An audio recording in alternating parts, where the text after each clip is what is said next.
సంజు అయితే నాకు నిద్ర వస్తుంది అని చెప్పి అనడంతో మీరు ఆ మాట ఎప్పుడు అంటారా అని ఎదురు చూస్తున్నాం బావగారు అని చెప్పి ఇక బాలు అనడంతో ఎందుకు మీకు రూమ్ చూపించి తర్వాత మేము వెళ్ళి పడుకుందామని అని చెప్పి ఇక బాలు అనడంతో ఆ సరే రూమ్ ఎక్కడుందో చూపించండి అని అంటూ ఉంటే ఇక సంజు అడుగుతూ ఉంటాడు అదంతా మీకు కంఫర్టబుల్గా ఉండదు, ఇదిగో ఇక్కడ మీకు 3 రూమ్లు ఉన్నాయి, ఈ రూమ్లో ఏ రూమ్ కావాలో చెప్పండి అని చెప్పి ఇక అనడంతో ఆ రూము ఈ రూము తీసుకోండి, ఈ రూమ్ మాత్రం వద్దు, ఎందుకంటే ఈ రూమ్ మీకు అంత కంఫర్టబుల్గా ఉండదు అని చెప్పి ఇక అనడంతో ఇది ఖచ్చితంగా బాలు వాళ్ళ రూమే అయి ఉంటుంది, నేను ఖచ్చితంగా ఈ రూమే కావాలి అంటే ఖచ్చితంగా నో చెప్పలేరు, కాబట్టి వాళ్ళు ఖచ్చితంగా ఈరోజు వాడిని వాడి వైఫ్ని ఇద్దరిని బయట పడుకునేలా చేయాలి, ఖచ్చితంగా నాకు ఆ రూమే కావాలి అని చెప్పి ఇక సంజు అనడంతో నాకు తెలుసురా నువ్వు ఇలాంటి తిక్క పనులే చేస్తావని, అందుకే నిన్ను ఇలా ఇరికించా అని చెప్పి ఇక అనడంతో ఓకే మీ ఇష్టం బావగారు వెళ్ళండి అని చెప్పి ఇక అనడంతో ఇక వెంటనే సంజు అయితే రూమ్లోకి వెళ్ళిపోతూ ఉంటాడు.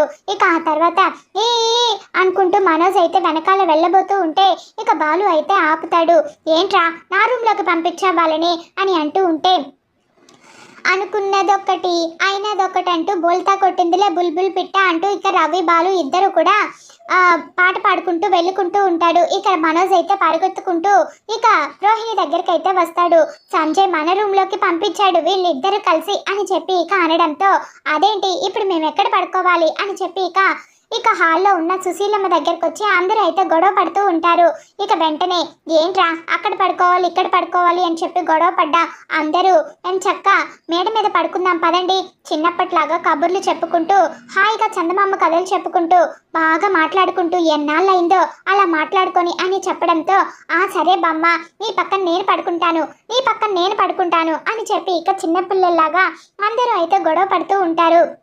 సరేలేరా ఎవరో ఒకరు పడుకుందరు కానీ పదండి అని చెప్పి ఇక అందరూ కూడా పైన దుప్పట్లు వేసుకొని ఇక అందరూ కూడా బాగా మాట్లాడుకుంటూ ఉంటారు. ఇక ఆనందంగా మాట్లాడుకుంటూ ఉంటే ఇక అక్కడికైతే ఇక మౌనికైతే వస్తుంది. ఇక వెంటనే మౌనికని చూసిన సుశీలమ్మ ఏమి మీ ఆయన్ని చూస్తుంటే నాకు రావణాసుడిలాగా కనపడుతున్నాడు అని చెప్పి ఇక అనడంతో ఎందుకు నానమ్మ నీకు అలా అనిపించింది అని అంటే ఒక ముద్దు లేదు ముచ్చట లేదు, వచ్చిన దగ్గర నుంచి అందరి మీద అరుస్తూనే ఉన్నాడు అని చెప్పి ఇక అంటూ ఉండడంతో ఇక వెంటనే బాలు అయితే అవును బౌ బౌ అని చెప్పి ఇక అరుస్తుంటే సారీ మీకు అరుస్తున్నట్టు వినిపించిందా, నాకు బౌ బౌ అని కరుస్తున్నట్టే అనిపించింది అని చెప్పి ఇక రవి అయితే అంటూ ఉంటాడు. చెప్పవే అని చెప్పి ఇక అనడంతో అదేం లేదు బామ్మ ఆయన కాస్త కోపం ఎక్కువ అంతే అని చెప్పి ఇక అనడంతో ఇక వెంటనే నీకు ఏదైనా ప్రాబ్లం ఉంటే చెప్పు, బాలు జాకీ తీసుకొస్తాడు రవి గరిట తీసుకొస్తాడు ఇక మీ ఆయన భరతం పడతారు అని చెప్పి ఇక అనడంతో ఇక అక్కడ ఉన్న వాళ్ళందరూ కూడా ఇక నవ్వుకుంటూ ఉంటారు. ఒరేయ్ నువ్వు ఒక మాట గుర్తుపెట్టుకో, ఒక మాట అన్న ఎవరు ఊరుకునేది లేదు, నేనేమన్నా ఊరుకుంటా అనుకుంటున్నావా, అందరం కలిసి మీ ఆయనకి బుద్ధి చెప్తా నువ్వేం బాధపడకు అని అంటే అమ్మ మౌనిక కట్టుకున్నవాడు ఒక మాట అంటే సర్దుకుపోవాలి, నీ కష్ట సుఖాలు ఖచ్చితంగా కనుక్కుంటూ ఉంటాడులే మీ అన్న, నీకేదైనా ప్రాబ్లం ఉంటే చెప్పు అని చెప్పి ఇక అనడంతో ఇక వెంటనే నేను క్రికెట్ బ్యాట్ తీసుకొని మరీ వస్తా అని చెప్పి ఇక రవి అంటుంటే నేను పెద్ద గరిటె పట్టుకొని వస్తాను అంటే మీరు ఊరుకోండ్రా, విన్నాడంటే మళ్ళీ జీవితంలో మన ఇంటికి రాడు, మౌనిక కూడా ఇంటికి రానివ్వడు అని చెప్పి ఇక సుశీల అయితే అంటూ ఉంటుంది. ఆ మాట నిజమే అని చెప్పి ఇక అక్కడ ఉన్న వాళ్ళందరూ కూడా నవ్వుకుంటూ ఉంటారు.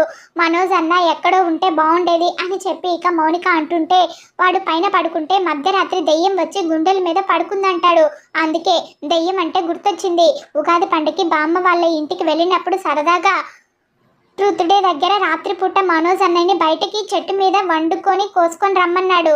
బాలు అన్నయ్య వెళ్ళేలోపే బాలు అన్నయ్య తెల్ల పంచు కట్టుకొని టార్చ్ పెట్టుకొని వస్తూ ఉంటే ఇక చెట్టు మీద కూర్చున్న మనోజ్ అన్నయ్య ఇక దెయ్యం దెయ్యం అని చెప్పి అర్ధరాత్రులు పరుగు పెడుతూనే ఉన్నాడు అరుస్తూ, ఇక ఒకటి కూడా అక్కడే పోసేశాడు అని చెప్పి ఇక అనడంతో ఇక అందరూ కూడా హాయిగా నవ్వుకుంటూ ఉంటారు. ఏహే ఏమైంది అని చెప్పి ఇక శృతి మీనా అడుగుతూ ఉంటే ఏమైందమ్మా ఎందుకు ఏడుస్తున్నావు అని చెప్పి ఇక సుశీల కూడా అడుగుతూ ఉంటుంది. మౌనిక ముఖం చూసి మీ ఆయన నిన్ను బాగానే చూసుకుంటున్నాడు కదా అని చెప్పి ఇక అడగడంతో అదేం లేదు, ఇన్ని రోజులైంది కదా పెళ్ళయ్యి, ఆడపిల్ల అన్నాక పెళ్ళయ్యి ఇంటికి వస్తే అందరితో కలిసి ఆ అనుబంధం తర్వాత ఒక్కసారిగా మనం అందరం ఇలా మాట్లాడుకుంటే నాకు బాధేసింది బామ్మ అని చెప్పి ఇక బాలుతో అంటూ ఉంటుంది. ఇక మౌనిక అయితే మీరే మౌనికకు కష్టాలు రావని కష్టాలు రాకుండా కోరుకోవాలి. అంతెందుకు మా ఇంటికి వెళ్ళి అమ్మతో తమ్ముడితో చెల్లెలతో తెల్లార్లు ఇలా కబుర్లు చెప్పుకుంటూ ఉంటాం. వదిలిపెట్టి వచ్చేసేటప్పుడు నాకు కూడా ఇలాగే బాధగా ఉంటుంది. అంతే కదా, ఒకవేళ మీ ఆయన నేను ఏమన్నా అంటే వెంటనే ఒక ఫోన్ చేయి. బాలు ఇక రవి ఇద్దరు చూసుకుంటారులే, అంతేకాని బాధపడకు అని చెప్పి ఇక శృతి అయితే చెప్తూ ఉంటుంది.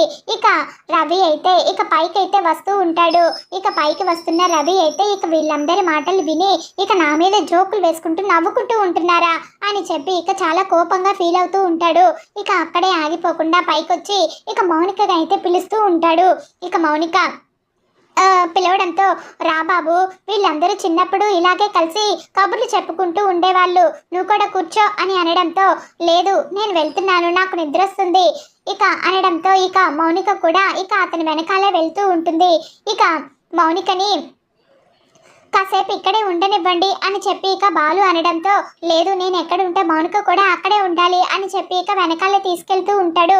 ఇక రూమ్ దగ్గరికి వచ్చి ఏం చేస్తున్నావు నువ్వు, మీరందరూ నా పేరు చెప్పి నవ్వుకుంటున్నారు కదూ, చిన్నప్పుడు విషయాలు మాట్లాడుకుంటున్నామండి అని మౌనిక అంటుంటే నోర్మోయ్ నేనంతా విన్నానులే, మీ శృతి వదిన నా మీద జోకులు వేస్తుంటే విరగబడి తెగ నవ్వుతున్నావు, పుట్టింటికి రాగానే నీకు అన్నీ మర్చిపోయావా, అయ్యో అదేం లేదండి ప్లీజ్ అండి అరవకండి, నానమ్మ అందరూ వింటారండి, మీ అన్నయ్య వింటాడా, వాడికి బాగా కొవ్వు ఎక్కువైంది, ఏదో ఒకరోజు కొవ్వు మొత్తం కరగదీస్తానులే అని చెప్పి ఇక సంజు అనడంతో అయ్యో అరవకండి క్షమించండి అని చెప్పి ఇక అంటూ ఇక సంజు అయితే లోపలికి వెళ్ళిపోతూ ఉంటాడు. ఇక మౌనిక అయితే అక్కడ చెయ్యి పెట్టడంతో సంజు బలంగా డోర్ వేయడంతో ఇక మౌనిక చెయ్యి అయితే నలుగుతుంది. ఇక అబ్బా అని చెప్పి అరుస్తూ ఉంటే ఇక అప్పుడే అక్కడికి బాలు అయితే వస్తాడు. అమ్మా ఇదంతా వీడి పనే కదా, ఉండు వీడి పని చెప్తాను అని చెప్పి ఇక కోపంగా లోపలికి వెళ్ళిపోబోతున్నా బాలునైతే ఆపుతూ ఉంటుంది మౌనిక. వద్దన్నయ్య అని చెప్పి ఇక వెనకాలే మీన కూడా వస్తూ ఉంది. వద్దండి ఇప్పుడు ఆయన ఏమి అనద్దు అని చెప్పి ఇక అనడంతో ఇక అందరూ కూడా ఎటు వాళ్ళు అటు వెళ్ళిపోతూ ఉంటారు. ఇక మార్నింగ్ అయితే అవుతూ ఉంటుంది. ఇక అందరూ కూడా రెడీ అయ్యి పూజ అయితే కంప్లీట్ చేస్తారు. ఇక ఆ తర్వాత అందరికీ కూడా నేను ఒక చిన్న ట్రీట్ ఇస్తాను అని చెప్పి ఇక బాలు అయితే కేకు ఇంకా పిజ్జాలు అయితే ఆర్డర్ చేస్తూ ఉంటాడు. ఇక పిజ్జా డెలివరీ బాయ్ వచ్చి సార్ డెలివరీ అని చెప్పి ఇక అనడంతో మీరందరూ కూర్చోండి నేను వెళ్ళి తీసుకొస్తాను అని అనడంతో ఇక బాలు అయితే బయటకు వస్తాడు. ఇక డైనింగ్ టేబుల్ మీదుగా సంజు రోహిణి అలాగే మనోజ్ రవి ఇక శృతి అందరూ కూడా తెగ ఎగ్జైట్మెంట్ తోటి ఇక చూస్తూ ఉంటారు. ఇక బాలు అయితే బయట ఆ పిజ్జా డెలివరీ బాయ్ దగ్గర ఉన్న పిజ్జాని అయితే ఓపెన్ చేసి అక్కడే ఇక పైనంతా కారం అయితే వేయడంతో ఇక అది చూసిన ఆ కొరియర్ బాయ్ అయితే ఒక్కసారిగా షాక్ అయిపోతూ ఉంటారు. సార్ ఇంత కారం వేస్తే తిన్నవాడు చచ్చిపోతాడు సార్ అంటే చచ్చిపోవాలనే ఇదంతా చేసేది, నువ్వు చూసావు కదా ఏమి చూడనట్టే వెళ్ళిపోయి ఇక్కడి నుంచి అని చెప్పి అనడంతో ఓకే సార్ అని చెప్పి అనడంతో ఇక ఆ డెలివరీ బాయ్కి 100 రూపాయలు టిప్ ఇచ్చి పంపిస్తాడు బాలు అయితే. ఇక లోపలికి వచ్చి బావా నీకోసం పిజ్జా ఆర్డర్ చేశాను తీసుకో అని చెప్పి ఇక బాలు అయితే అందరికైతే ఇస్తూ ఉంటాడు. నాకు కూడా ఇవ్వు, కేవలం బావగారికేనా, నాకు కూడా ఇవ్వు అని చెప్పి ఇక మనోజ్ అడగడంతో తీసుకో నీకు కూడా ఈ దెబ్బతో బాగా బుద్ధొచ్చేలా చేయాలి అని చెప్పి ఇక బాలు అయితే చెరొక పీస్ అయితే ఇస్తూ ఉంటాడు. ఉండండి మీకు నా చేత్తో తినిపించాలి అని చెప్పి ఇక బాలు అయితే పిజ్జా ముక్కని సంజయ్ నోట్లో పెడుతూ ఉంటాడు. పర్లేదు నేను తింటానులే ఇవ్వండి అని అంటే అదేంటి అలా అంటారు, మీకు మా చెల్లెల్నిచ్చి పెళ్లి చేశాం, మిమ్మల్ని మేము ఎంత మర్యాదగా చూసుకోవాలి అని చెప్పి ఇక అంటూ ఉంటాడు. ఇక అప్పటికే తిన్న మనోజ్ అయితే ఏంటిది ఇది ఇంత కారంగా ఉంది వామ్మో అని చెప్పి ఇక అనడంతో ఇక అప్పటికే కొంచెం తిన్న సంజయ్ అయితే ఇక నోరంతా మండిపోతూ ఉంటుంది. కానీ ఇక ఏం మాట్లాడకుండా నేను ఇప్పుడే వస్తాను అంటూ ఇక పైకి లేచి ఇక పరిగెత్తుకుంటూ మెట్ల మీదకి వెళ్ళి అక్కడ రూమ్లో ఉన్న వాటర్ బాటిల్ తీసుకుని ఆ మెట్ల మీద కూర్చొని తాగుతూ ఉంటాడు. ఈ బాలుగాడు కావాలనే ఇలా చేశాడు, మంట అని చెప్పి ఇక బాటిల్లో ఉన్న నీళ్ళన్నీ కూడా గడగడ తాగేస్తూ ఉంటారు. అది చూసిన రవి ఇంకా శృతులు ఇద్దరు కూడా నవ్వుకుంటూ ఉంటారు. ఇక నువ్వు కావాలనే ఇలా చేసావు కదా, ఉండు, వెళ్ళబోయేలోపు నీ మీద ఖచ్చితంగా రివెంజ్ తెచ్చుకుంటాను అని చెప్పి ఇక సంజు అయితే చాలా కోపంగా బాలు మీద పగబడుతూ ఉంటాడు. ఇక కారంగా ఉన్న పిజ్జాని తిన్న మనోజ్ అంతా ఇల్లంతా పీకి పందిరి వేస్తూ ఉంటాడు. వామ్మో కారం, వీడు నన్ను చంపేయాలని దీంట్లో ఏదో మందు కలిపినట్టున్నాడు, అందుకే ఇంత కారం వస్తుంది అని చెప్పి ఇక అంటూ ఇక ఈ ఇల్లంతా తిరుగుతూ ఉంటే ఇక అక్కడికి వచ్చిన మీనా అయితే పంచదార అయితే ఇవ్వడంతో అది తిని ఇక మనోజ్ అయితే శాంతపడుతూ ఉంటాడు. ఇక సత్యం ఇంకా ప్రభావతి అలాగే సుశీలమ్మల దగ్గరికి వచ్చి పూజ అంతా అయిపోయిన తర్వాత మమ్మల్ని ఆశీర్వదించండి అత్తయ్య అని చెప్పి ఇక వాళ్ళైతే ఇక సత్యం ఇంకా ప్రభావతి దగ్గర ఆశీర్వాదాలు తీసుకుంటూ ఉంటారు. సత్యం మాత్రం చాలా సంతోషంగా దీవిస్తూ ఉంటే ప్రభావతి మాత్రం మూతి నల్లగా పెట్టుకుని ఉంటుంది. ఇక అది గమనించిన సుశీల్ అయితే, ఏమే నీ కొడుకు కొడల్ని దీవించడానికి చేతులు కాళ్ళు వచ్చినట్టు లేవు, మూతంత నల్లగా పెట్టుకున్నావేంటి అని చెప్పి ఇక అనడంతో ఇక ఈ ముసలిది చూసేసిందా అని చెప్పి ఇక చల్లగా ఉండండి పిల్ల పాపలతో సంతోషంగా ఉండండి అని చెప్పి ఇక సత్యం అయితే దీవిస్తూ ఉంటాడు. ఇక బాలుని ఎలా దెబ్బ కొట్టాలా అని చెప్పి ఇక రూమ్లోనే సంజయ్ అయితే అటు ఇటు తిరిగి ప్లాన్ చేస్తూ ఉంటాడు.